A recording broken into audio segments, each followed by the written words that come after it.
Hey guys, I wanted to talk to you today about something very personal. And I think I've mentioned it in a few of my videos, and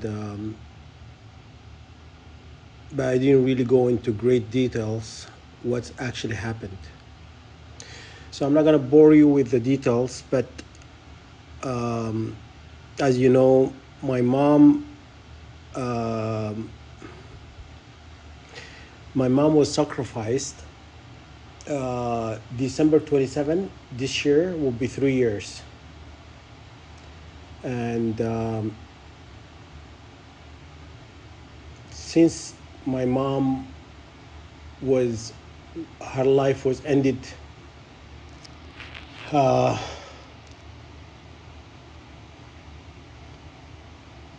ended short, and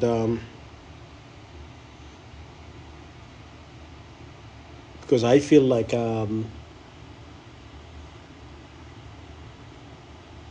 exercising my rights, to talk about everything. It's have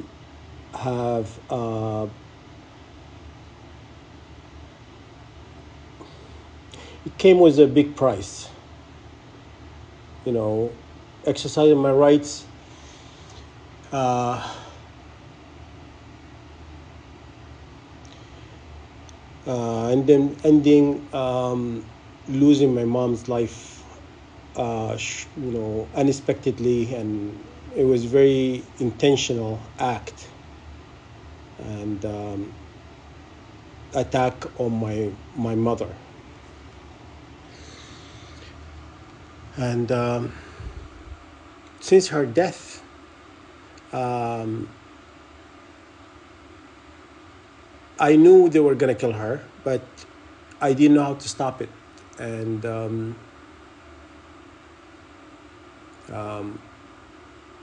I felt like I had no control in the matter. Even when they made her sick, and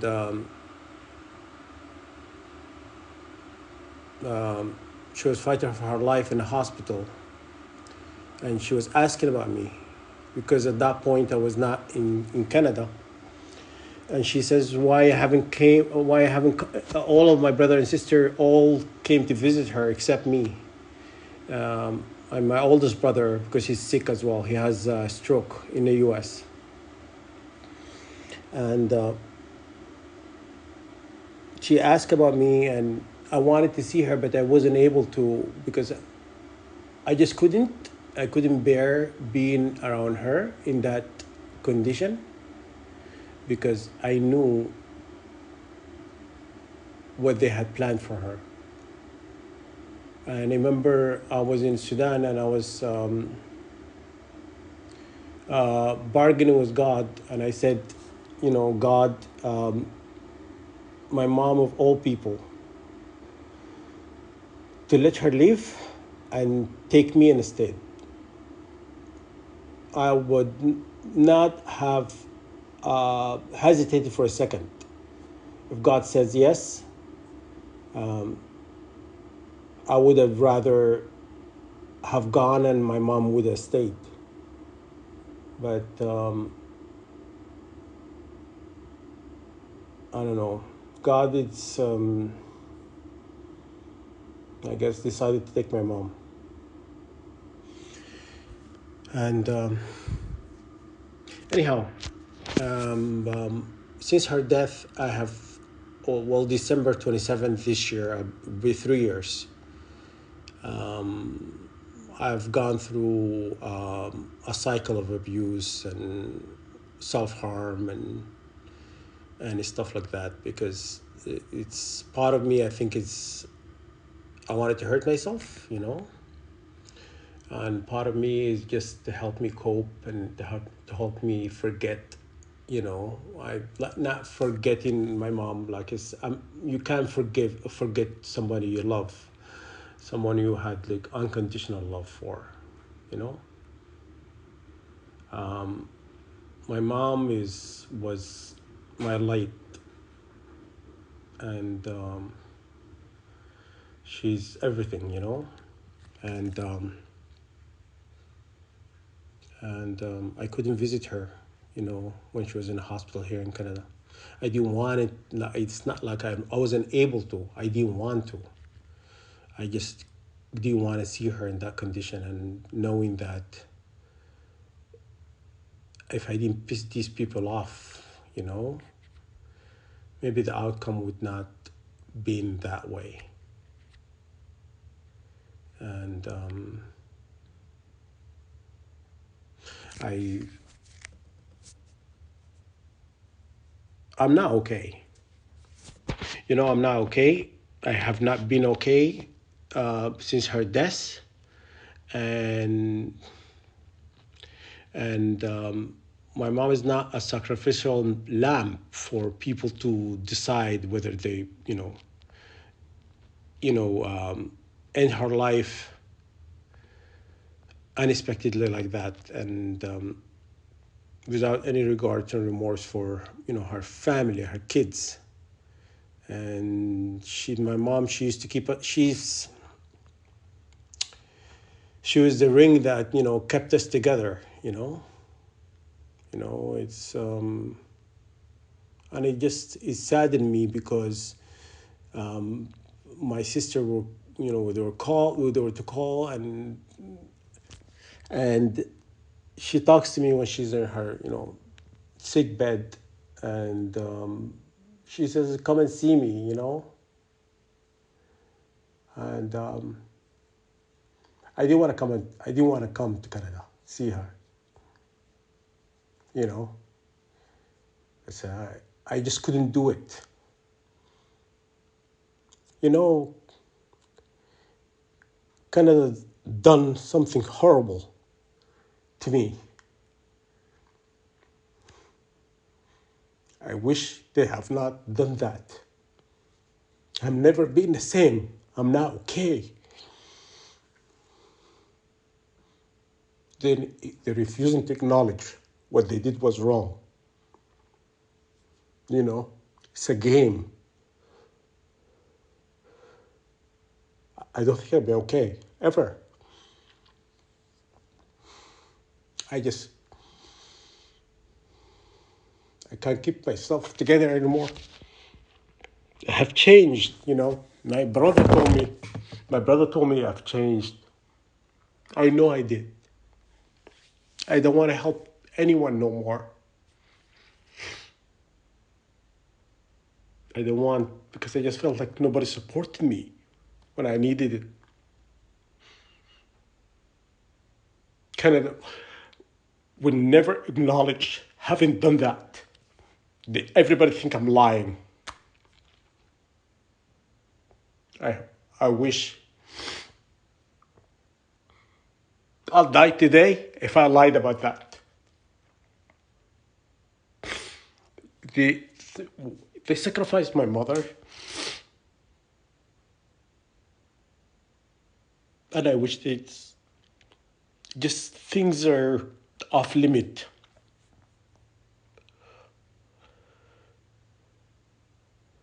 Things are just off limit. You know, you just take something from someone that means a lot to them. So my mom needed the heart. I would have given her mine. I would not hesitate. You know, you know.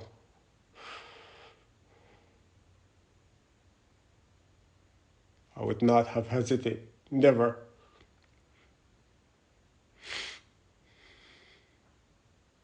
I'm just. I feel.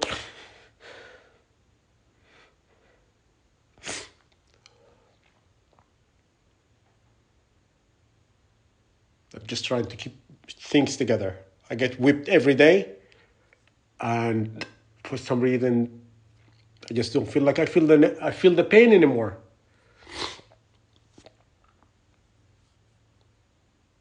And I receive a lot of hate, and nobody knows what's going on. everything on the surface. They don't tell people the truth. What they did to me to make me this way. Canada did this. And would Canada acknowledge what they've done is wrong? I don't think they would. They think they're doing me a favor. I didn't ask you to do me a favor. Who are you to decide who lives, who dies? You know, especially not my mom.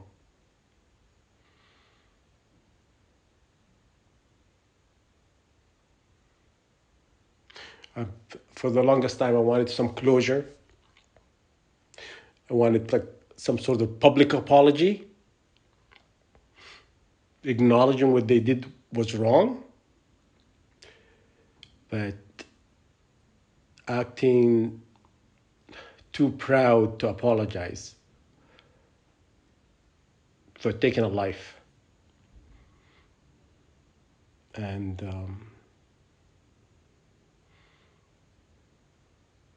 I'm just not the same. I know I'm not the same. You know, I I feel like it's something wrong. I don't know how to fix it. I don't want to fix it. It helped me cope. It helped me forget. It's not even for a second.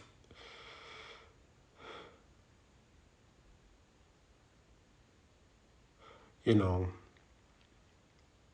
what what's broken could never be fixed. But acknowledging the wrong when somebody's been wronged, it takes a lot for someone to say they're wrong. They've done this. And these people you use in this community, you would never acknowledge that to them. You would never acknowledge it. You would never say, yes, we did this to him. You're gonna spin it around and gonna say he's lying. You heard my sister on the phone. She says, yes, they killed my mother. And my sister is one of these naive people. She thinks everything is like peachy and rosy, and she just doesn't see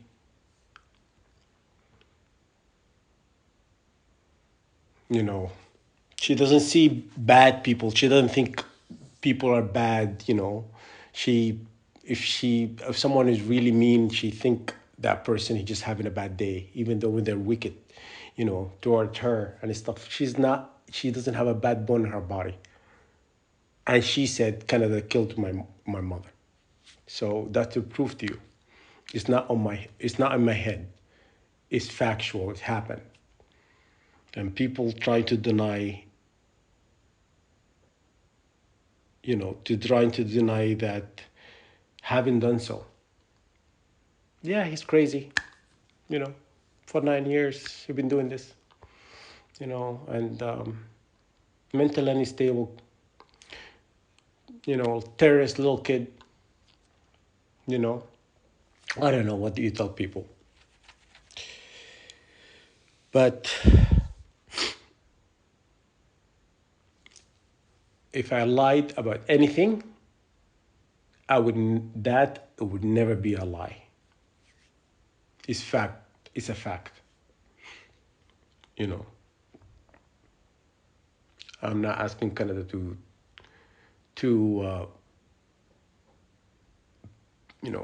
pay me, or all I'm asking an apology, public apology.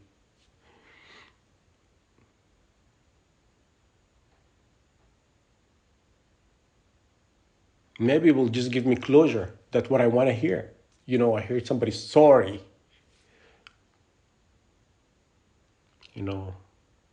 But you're not sorry, because you've done it to other target individuals. You've taken somebody that they love from them. And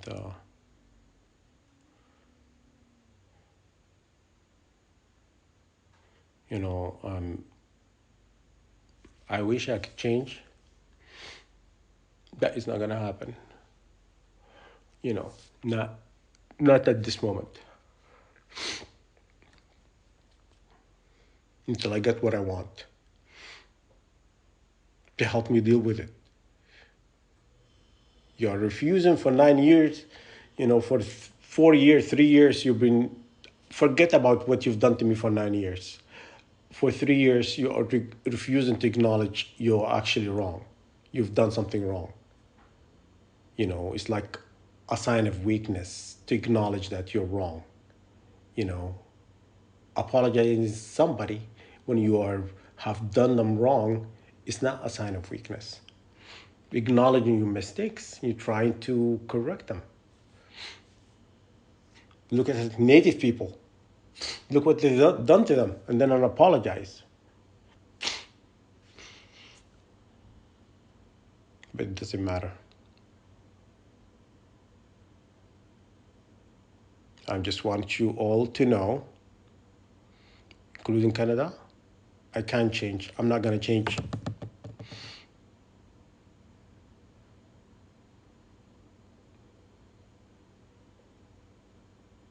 I'm just unable to move on.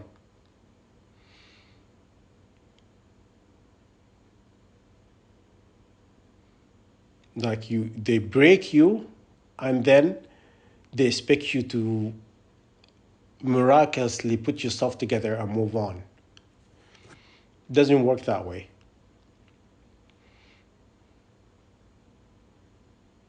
Apart from the experimentation was done illegally on us, forget about that. I would have forgiven that. But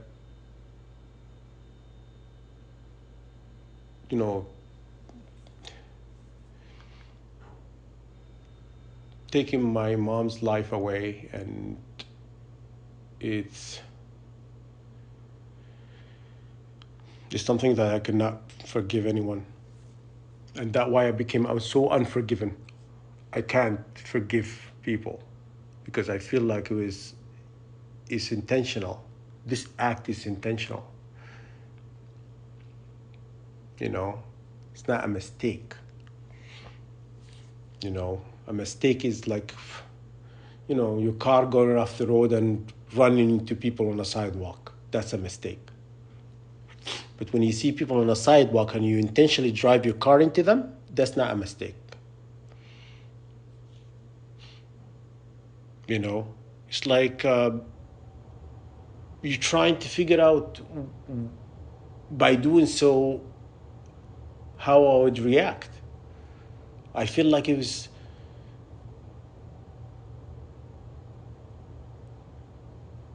like stabbing somebody in the heart and then see the reaction in their face, And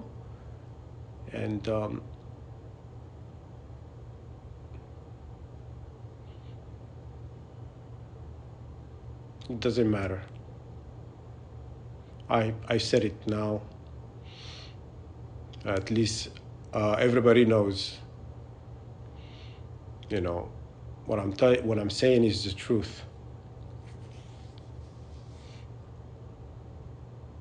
And that's why I can't move on. My brother doesn't know.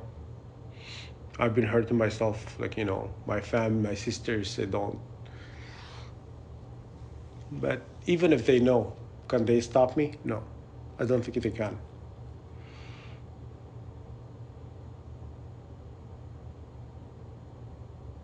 My mom meant a lot to me. She's my first true love.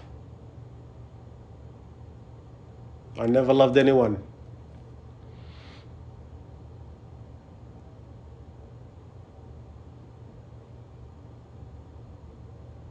Everybody's replaceable. You can go and have another wife, another kids, another husband.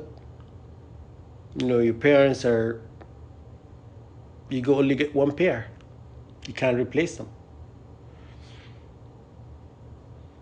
And it's not something I would have wanted for my mom to go through that route.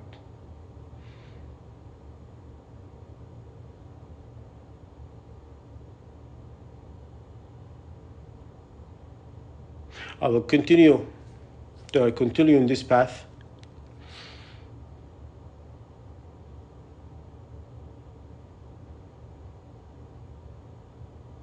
even if I get attacked a trillion times.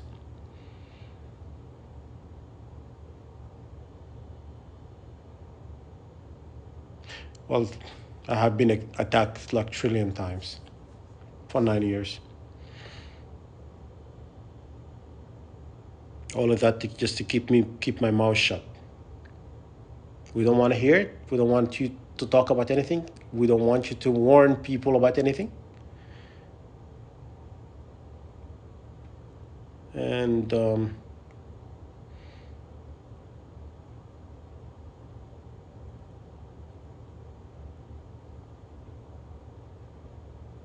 you know,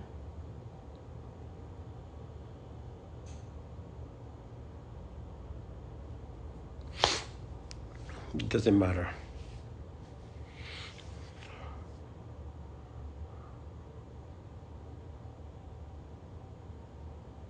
I just don't want people bargaining with me anymore, telling me we want this and we want that.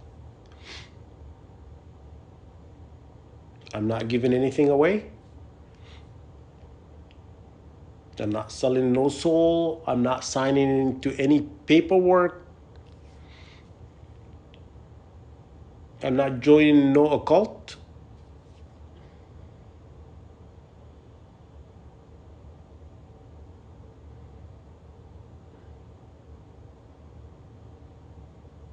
Well, I have no right to choose.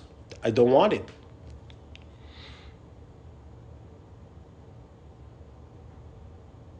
I feel like for 9 years, the kept on this pressure. Think like I would crack, you know, and I would do it, right? That's not me. I would never do it. Would never do it, not in a million years.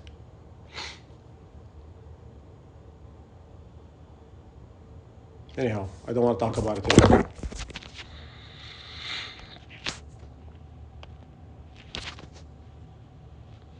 We'll go on.